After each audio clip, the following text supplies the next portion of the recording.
Assalomu alaykum, hurmatli she'riyat muxlislari. Bugungi kechliginglar xayrli bo'lsin deb, mo'shu topda sizlarga yurakka qonishliq yaxshi bir xush xabarni yetkazishni niyat qilyapman. Bu bo'lsa-mu yaqinda Nasriyaddin Uyg'urning ko'rnakli shoiri va olimasi Fatihul Maqsadovaning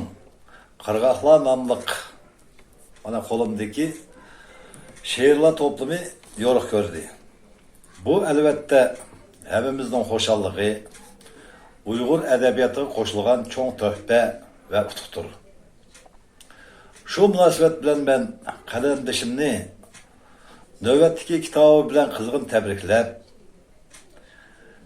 tenigil sağlam salametlik tilep, tövende Fatihul Maqsadovaga bağışlap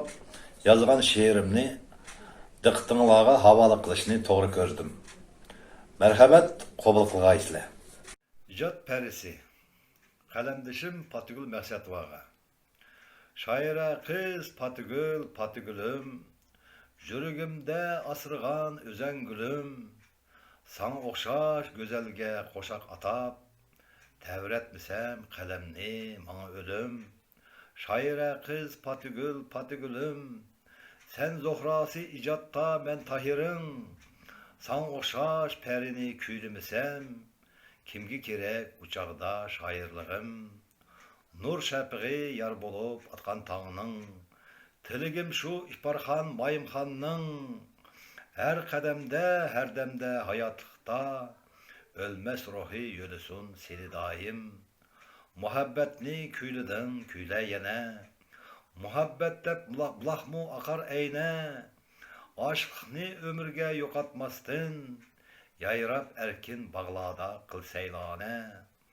yamallıqның işigin kulupligan, yaxşılarның sepini toluqligan, bolsu deymen koy közle san okşaş, milletini, tilini uluqligan,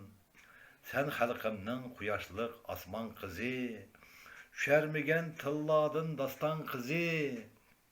şairesi bar üçün san okşaş, Uygurumның üstmeydu yerden izi, etkan yanrak nakşanın hayatlığı, kaçılangan ununga dılşatlığı, bəxti yerim boluşu mümkün emez, san okşaş anıla evlatları, tökülsümü bezide közdün işin, hakikatke yan besip ördü beşin, Uygurum dep yaşıgan san okşaş, Uygurumның kızları maqtınışım, yanğan yoruk yıldızla öşmüsün dep, tağla bevak iznamsız köşmüsün dep, köydün kança ataşının otları da, mangurt bolup evlatla ötmüsün dep,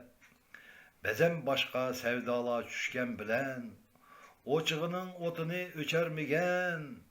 köp bolsa dep tileymen anılani, san okşaş ruhunu düşermigen, dost düşmenni ayrışta bolup zerek, İgileşte çokkını tözüm kerek, el dankını heşlege kötürüşte, san okşaş erzürek şair kerek,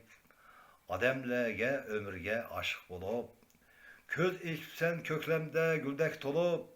sen yaratkan icatның bağları da, kuşla üni öçmigey algan konup, əsirlərdin çınlığı tomurumның, tazılığı vicdanның gururumның, beşim örde her kaçan san okşaş, gül kızları bar üçün Uygurumның.